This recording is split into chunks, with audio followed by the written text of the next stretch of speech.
rape. He's actually stated clearly that, you know, I can't remember his exact words, but I think he said he's fine with it, you know, words to that effect. I don't have a problem with it. It's acceptable to me. So yeah, that's, again, truly laughable, but that's not the only truly laughable thing that John Inder has said or done.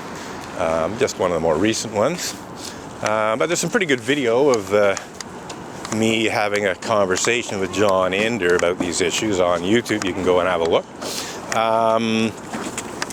He's not actually named. You just have to run a search on Unitarian Church of Montreal protest and look for John Inder's face in the thumbnail of the video, because he really did get in your face with me. But getting back to my conversation with Jim Key that got interrupted by the arrival of John Inder and my need to let him know that I really am laughing at him. You know, I in September of 2013 made it very, very clear to Jim Key that there were cases of Unitarian Universalists being convicted of rape of young, I don't know if you want to say women, young women, but basically children, teenagers. There were cases where Unitarian, good day, sir. Bonjour. There were cases where other Unitarian Universalist ministers had been convicted of you know, molestation of children, sexual abuse of children, and sentenced to jail terms for these cases of sexual abuse against children. I made it very clear to Jim that, you know, this isn't unfounded. This is very true, and I expect the UUA to acknowledge these facts as part of resolving this conflict. Jim Key never spoke with me again, in spite of initially agreeing to a follow-up phone conversation. And I should add that I also sent Jim Key emails to the same effect, you know, letting him know about these facts. So what happens? In April of 2014, you know, let's say 6 or so months, well, let's see, September, October, November, December, January, February, March.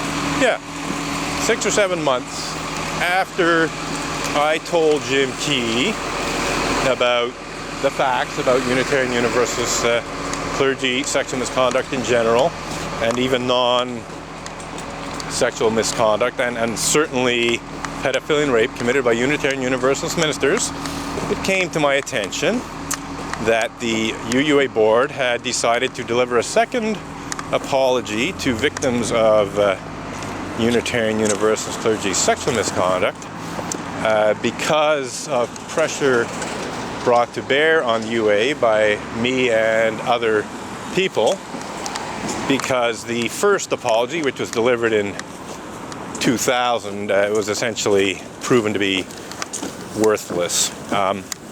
So I was concerned about this because Jim, you know, he had dropped the ball on dealing with the UUA's false blasphemous libel accusation.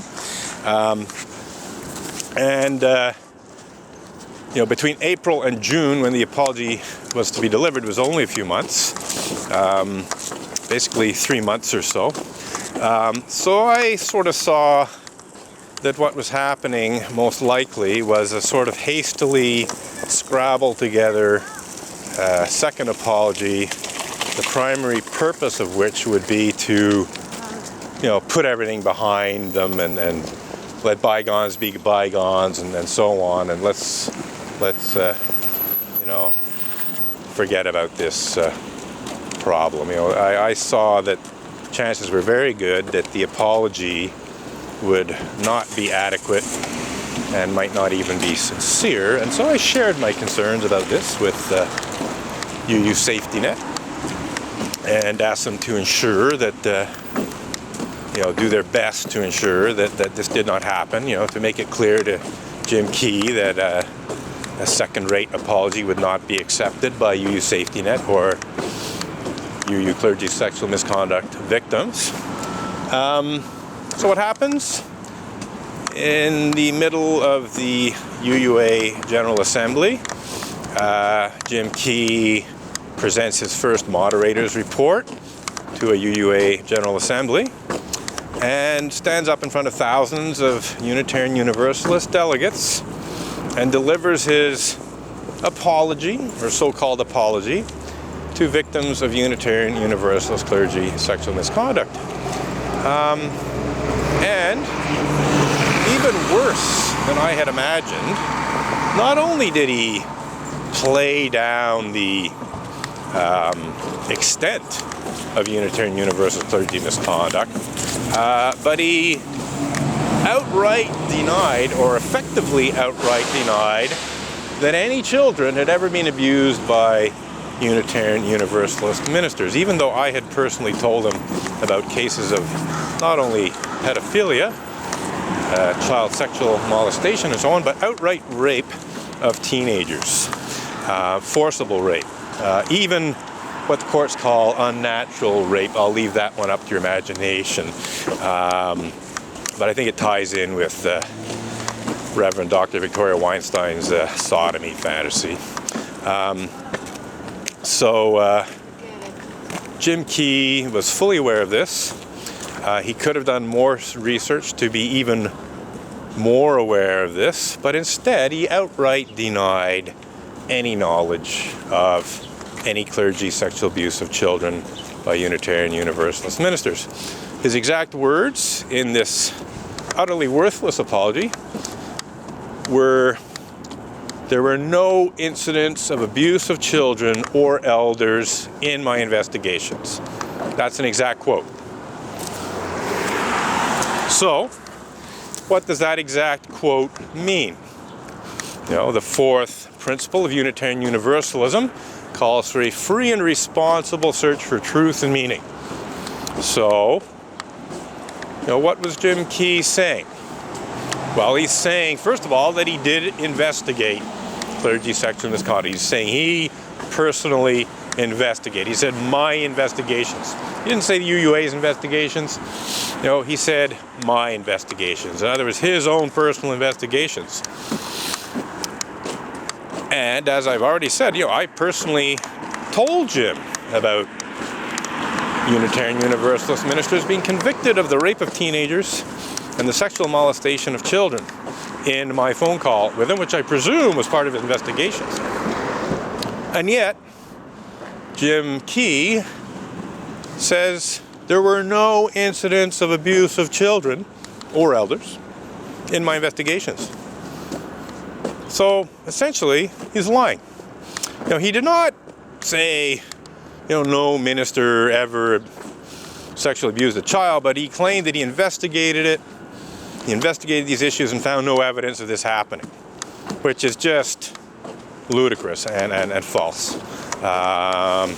And of course, that issue hasn't been redressed either. You know, when that happened, I made it very, very clear that Jim Key needed to correct the record. He needed to tell the truth. Well, it's been more than a year and a half since Jim Key told brazen bald-faced lies about the Unitarian Universalist clergy sexual abuse of children. And to date, not only has he not corrected the record, but nobody else has either.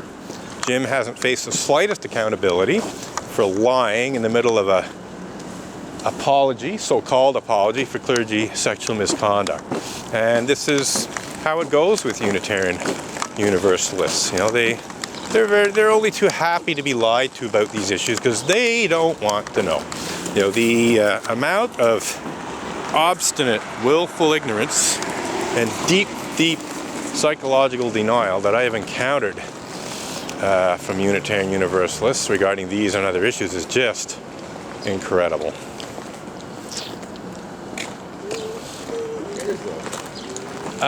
You'd be surprised, sir. A fair number of people actually do care about these things. You don't care that children have been raped by Unitarian Universalist ministers and that they accuse people of blasphemy to hide this shit? You care? You don't care about that, sir? Yeah, I'm not surprised. Maybe you're a psychopath, sir, if you don't care about that. So, this guy youngish guy, you know, probably mid to late 20s, maybe early 30s, says who cares. That's kind of funny because I was just saying how Unitarian Universalists. Try doing your research first. I've done my research, sir. You should do your research. You should do your research about children being raped and molested by Unitarian Universalist ministers, amongst other things. Do it too. You can't blame any one part of anyone. Oh, Christians do it too, so it's okay for Unitarian Universalist ministers to do it. Wonderful. All right, do your research, sir. Do your research, sir, because your church covers this stuff up. I've done my research. It's very solid. What a moron. Tells me to do my research. I've done my research about these issues and others. But this again is, again, I was talking about deep-seated, willful ignorance and psychological denial. Well, that's part of it. This guy telling me to do my research is someone who's in denial of the truth. He sees picket signs protesting against Unitarian Universalist clergy abuse, Unitarian Universalists censoring and suppressing critics here. If he did his research, he'd discover that the Unitarian Universalists go to incredible lengths to censor and suppress critics. Church of the Image Tarnishing Minister. Well, if he did his research about that sign, he would discover how the Unitarian Church of Montreal has most certainly had its image tarnished by Reverend Ray Drennan, and that's what that picket sign originally referred to, was Reverend Ray Drennan's tarnishing of the image of the Unitarian Church of Montreal. But the fact of the matter is that since that sign was created, if we broaden it out to the whole Unitarian Universalist Church, then we could say that the minister known as Reverend Dr. Peter Morales, who is president of the Unitarian Universalist Association, has seriously tarnished the image of the whole Unitarian Universalist Church, in quotation marks. And that's wrapping up this first half-hour segment of protest in front of the Unitarian Church of Montreal.